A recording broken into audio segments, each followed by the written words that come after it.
quickly now because we are, getting along here. I think it would be something like, I think we might even see Flash versus Gumi here, to be honest, in Bonnie. Yeah, that's actually what I was going to say. Yeah, I think that'd make a lot of sense. Bonnie Research Station, Sigumio playing Mac. Flash, good Terran player from the map. Loves that map recently, especially against Protoss, but be playing that Terran most likely. But anyway, here's Flash, 9-10 so far in Pro League. Had a very rough start, but as we have been talking about here, he's been slowly ramping up his play, being allowed to play a bit into his comfort zone, I'd say. And here is DeParture, someone you don't get to see that much. You had a very rough time on Team Prime last year, as most players did. Let's see what he's got planned this time around. He's shown some great preparation in recent times, 4 matches in Pro League. He even defeated Hero once upon a time. That's like his biggest claim to fame. He's like, he beat Hero that one time, you remember? Yeah, hey man, I like it too. I think that's a great sort of thing to have under your name. It's like that one time, I think it was Salvation beat Stork. Everybody was like, is Salvation going to be the next big player? No, it didn't quite work out for him. But anyway, guys, let's jump into game number 4 here on Echo between Flash and DeParture.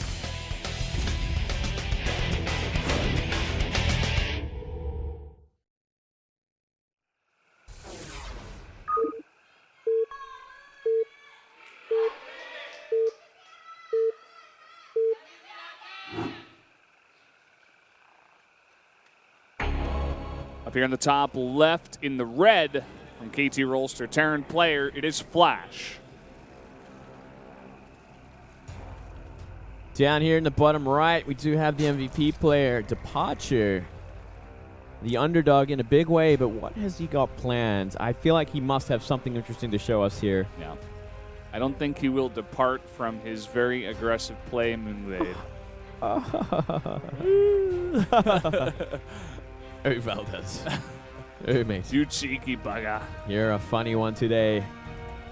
Well, at the same time, I think Flash will probably, even at this point, choose to be a little bit defensively, be like, okay, I'm going to go for Reaper expand here, I'm going to scout, I'm going to see exactly what's going on. I think now that it's 1-2 in MVP's favor, I wouldn't be surprised to see him play slightly more defensive. If it were 2-1, I think we'd just see straight up Flash, maybe even a quick third CC try to defend against any kind of all-in. Even though you are going a bit greedy with that third CC, but maybe now that he's in this position, he will go a bit safe. He is going to get out that pretty early Reaper. Yeah. And a bunch to follow it up, probably. Yep, I like this. And look at this. We're actually seeing a pull first as well from DeParture. So safety first. Well, maybe get some lings out to do some harassment / scouting. See if that CC is going to be on the low ground. And most likely will be. But, beyond that, I'm curious to see what DeParture has for us.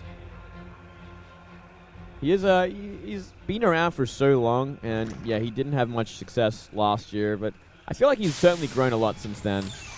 Yeah, he has. As a player and a person, you could see him kind of growing every time he came into the booth, and he was very nervous last year, which was, I think, the majority of why he lost, like one of the main reasons. Yeah, I think, honestly, a lot of those Prime players who kind of look like deers in the headlights for a lot of their games. Yeah. Terror, he just couldn't overcome his nerves. It was like such a disappointing thing to see. He was such a young player as well, and DeParture was much the same, so young. Maybe just wasn't in the right environment for him to kind of grow up and gain confidence either. Yeah. Only do see with this build the first Reaper coming out, second one on the way. So Flash looking to put on that pressure, but DeParture with that pull first, he is going to be much safer against this kind of build. Yeah. He's going to get those queens out very early on, and decided not to make any lings either, so he just wants that comfortable sort of opening here, defending against anything that could come his way, and queens are waiting for this Reaper. Now, even one queen at this point will push it away. Got to wait for his Reaper buddies. Yeah, and it's going to be 3 Reapers as well, so Flash does have the option to start really working on these queens early on here. We've seen it happen a lot in the past where the Reapers, when they get up in number, they can actually start to take him down, especially when you got 3, and if one queen is softened up already. Always that scary Scary pressure. Yeah. See how many queens DeParture commits to. He's going to make 3 total for now. There's that third CC. About to go down. Flash is playing that nice gritty game, but it is a safe one at that. Yeah. No crazy low ground third CC. Says Kanata. He came from Australia, by the way, not Kanata, the fan. And I think it was 8 years Kanata's that he's seen Kanata again, I guess. Oh, wow. Maybe back since Kanata was a pro gamer. Now he's seeing him as a caster. Long-time fan. Good to see a fan from Australia. Maybe he moved to Australia after Korea. I'm not sure. We'll never know. We'll never know. You only assume. Double Hellions on the way. Yeah, very typical Flash build, this one. He loves his clockwork builds. You know, yeah. Clockwork, economical builds, get into that macro game. And look at this. We're seeing very quick 2-base muter from DeParture. Unless we see a Roach Warren any second now, it's certainly going to be muters. And look at that. Third extractor, a.k.a. muter build. Okay. It's going to be pretty interesting. It's going to be good against the Bantus that are going to be on the way here for Flash. Changes his well. mind. Flash with the indecision. Okay. What's your move going to be, Flash? It's going to be earlier Viking? stun. Yeah, Viking. Okay, so he's like, you know what? Never mind. I'm going to go for that Viking. And there's a couple of overlords out in the map that can get sniped off, but yeah, decided not to go for Banshee. It's kind of interesting that he changed his mind at the last second there as well. Yeah, you don't usually see that, to be honest, from some of these players.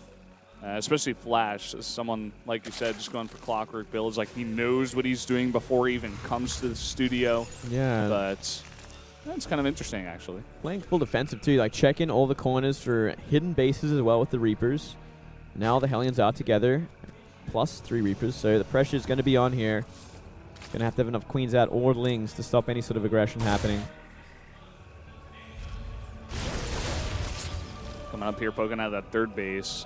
That is more than enough Queens, Valdez, to keep Flash away from doing much. Very comfortable number here. Just got to be careful of run bias, I think, would be the #1 thing to be scary about here. That looked so funny to watch. As both players were macroing, it looked like the units were, like, paused, and then they started moving at the exact same time again. Yeah. I think Flash has got a good idea of what's coming his way here for DeParture. I guess the one Viking can kind of help out. You know, zone the mutas out a bit. He's making his own double engineering bay at the same time, and time to get up some turrets as well. Yeah, he wants to start the turrets very soon, as mutas are going to be on the way in just a second. 5. But look at this. Reaper's going to scout it. He should be throwing down those turrets, and they should come out in time as well. So very well-timed Reaper scout. Ooh. Sees everything. Yeah, he literally sees everything. All right, Bailey Nest actually very late for DeParture, but getting 1-1. He's in no real threat of an attack, so he can't afford to get the Bailey Nest this late. And I do love the creep spray coming from him as well. It's actually getting me excited, Valdez. He's actually playing a nice macro game to start things off here. Yeah, something we didn't expect, to be honest. Something we didn't expect him to do well in as well. It is a scary thing, man. Like, you know, going toe-to-toe with Flash in a macro game is certainly something a lot of people avoid. That's the thing I like about DeParture. He shows, if he does show all-ins, they're very well prepared and unexpected. Like, he does all-ins well, but he also is able to play a macro game decently well, and he's getting better at it slowly. Yeah. I wonder where this kid's going to be in like a year. Who knows? Yeah, man. If he keeps going this way, he keeps getting time in Pro League and practicing on a very decent team. Like, I think he could get pretty far. You know, we could see him make maybe another Dream story or Maru story. Could happen. We haven't seen like that real breakout game though. Yeah, we've seen a gimmick win or two, but nothing that's really gonna sell us on like how good he can be. Yeah. If he like takes a huge macro game against one like mid to high level player, then we're like, oh wow, okay, this guy's actually got a. You got my attention. Yeah. Beat Flash in a hardcore macro game is like, okay, I'm actually starting to like what I see here. Especially when there's this much pressure on him too. Yeah. DeParture's kind of the gatekeeper to this ace match. If you can take him out here, we don't even have to see Bonnie Research Station, which is, of course, great for MVP.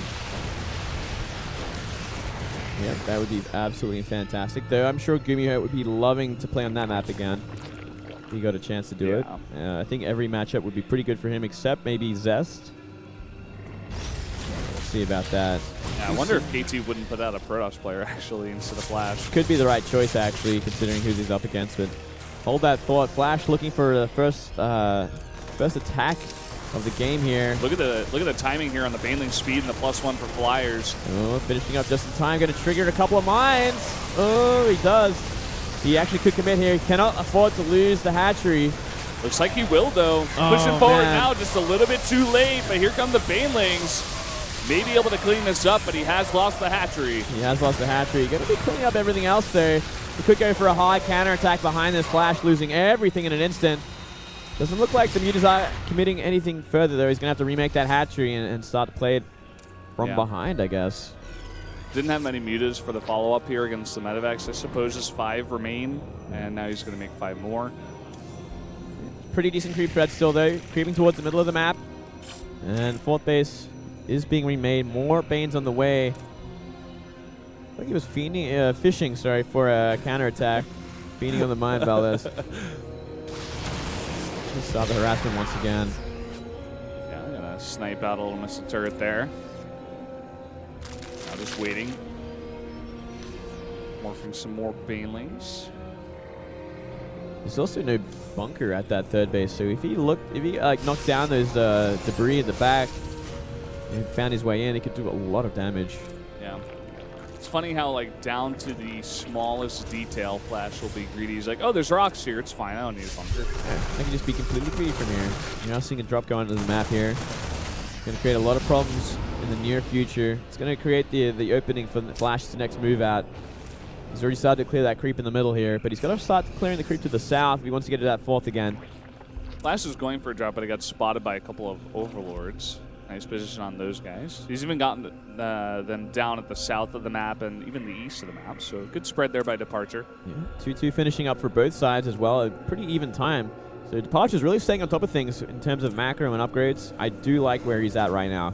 He's going to come back here. He noticed the weakness a little bit earlier on in this game. He loves his refinery. Yeah, he's going to snipe it. Taking no damage at all, only giving. Flash now trying to cut off the Mutas, but going to be stopped in his tracks. Yeah, this Medivac keeps getting turned around by all these Overlords positionings, but I don't think DeParture's actually noticed it yet. And yeah, kind of funny the way that works. He's got a very lightly saturated 4th base, so he's really looking for the aggression here. He really wants Flash to move out. That's like the one thing he's waiting for right now. He's like, I need Flash to move out so I can capitalize on the corners I've cut in terms of economy. Yeah, he's just making more and more Banelings. That's about it. And he's never going to go up that ramp against Flash. No, that would be almost suicide unless you have like the most perfect surround, and you can trigger off all the mines. Nice creep block here. Oh, he's waiting for it with everything. Still going to drop though, funnily enough. Oh, found one on the left side as well. Ooh. Going to drop into the main base here. DeParture can't be really caught out here. He's using his entire army to defend, which is not a good thing. Going to put him really out of position in case Flash decides to move here, and he might be inclined to try and stop this 4th from going up. You know, he split up his army now, but I'm not sure he's sent enough back, to be honest. Going to start triggering off these mines. He wants to go for the attack here. Taking a lot of Banelings. Oh, big hit from the mines. Everything else going in now. And he's got so much more. He's got so many Banelings coming through, but he's going off the creep. Really nice spread here from Flash. Yeah, and he hit a lot of Thors with those Banelings. But there's just so much Zerg. He may even be able to take out this planetary. He's going to force it to cancel. I think he just might. He's going to kill the 4th base. And look at the supply. Double supply for DeParture right now. Unbelievable. It looks like he may have just done it. 8 more Mutas on the way, 22 more Lings, and an infestation pit. So he is planning to transition to the tier 3.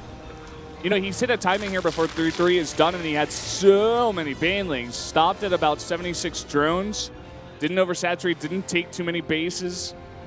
And he's really putting the hurt onto Flash. Yeah, he's looking fantastic. 28 Banes. And if he can get the creep spread up to that 4th base, denying Flash even longer, it's going to be so hard for Flash to move out and actually try and get this done. Look at the creep spread to the left side of the 4th base. That's just disgusting, man. Oh, look at this as well. So many Mutas that he can actually bully these turrets. Doesn't matter that there's 4 turrets. He's going to DPS them all down. Oh, Can't get them all done, though. He's going to force the units out of position and maybe go for attack at the same time. Look at all these Banes rolling through. He's got to be so careful about the Widow Mines, though. Yeah, he's got to actually start clearing with the Mutas, actually. That would be the best choice of all. Oh, man. He can't get too ahead of himself. The Mutas should be able to clean this up at least a little bit. Trying to avoid as many Bane hits as he can. Flash taking some heavy damage from the Banelings once again, and not many active mines anymore either. Here we go, the Bane's rolling through now. As you said, not many mines, just so much Zerg pushing over. Oh, so many Banelings going into Thor's is a bit of a mistake, but now he's going into the third base with the Banelings. Oh, nothing here, not even a bunker to stop this. Nothing at all. Just a bunch of supply depots, but it doesn't look like it'll be enough. The Banelings take out everything. DeParture has done it. He's taken out Flash. DeParture just destroyed Flash in a straight-up macro game. I got to admit, I'm completely wrong about this kid, and MVP is taking down KT. What were we just talking about, Moonblade, during that game? We're like, oh, you know, maybe if he takes out someone pretty mid to high level like Flash, we can give him some credit. Do we have to give this kid credit now? I guess we do. Damn, man. Well, this is like a new level of DeParture. I'm so happy to see this as well. This guy is such a young player. He's gone through a lot of trouble last year. And he found that new team, and now he's starting to grow, man. He's looking fantastic, and I'm so excited to see this guy in the future. Oh, yes. Looking great in the matchup, too, even. Flash is playing kind of passive. He had one attack. All of his drops got shut down immediately. Just great creep spread overall there from DeParture. He had so much vision of the map, and also Overlord spread. Saw everything. Flash, understandably, pretty pissed. Man. Oh, I can't believe this. How wrong were we, Valdez, with the game 2 predictions, the match 2 predictions? Oh yeah, we said everyone thought said 3-0. Pretty much everybody. Everyone thought KT was going to wipe this out 3-0, but MVP really showing us they have the preparation skills for these best of 1 matches, and Blaze, Gumio, and DeParture getting the wins. Yeah, Blaze, pretty nicely done cheese. He gets them a win at least. Don't even get to see life in a straight-up game. Zest takes his win against Lucira, but then Gumio and DeParture over TY and Flash. You know what? I'm so happy I was wrong today, Valdez, about this. That was really, really impressive play. What a great day of games. And here's the 2 winner rankings. Hero and Zest leading the way now with those wins. Yeah, Maru falling down a small notch there. Yell also taking a win today. We'll move up to 15 wins. Life taking a loss. And Lucira taking a loss to round out the rest of those winners. Maru might have a chance tomorrow to reclaim that rank 1 position up with Hero and Zest.